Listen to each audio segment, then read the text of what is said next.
ready! GMA Weather, serbisyong totoo ng GMA News.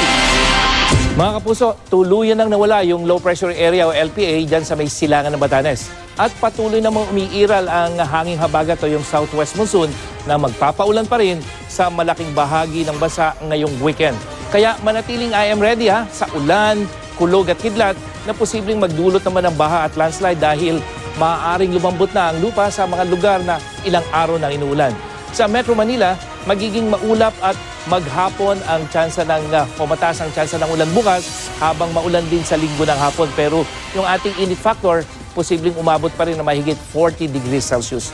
Buong araw naman ang ulan sa may Southern Luzon. Bukas yan, yung Mimaropa, Calabarzon at Bicol, habang may ulan na rin sa malaking bahagi ng Luzon sa hapon. At mga kapuso, malalakas po yung thunderstorm dyan sa may Northern Luzon.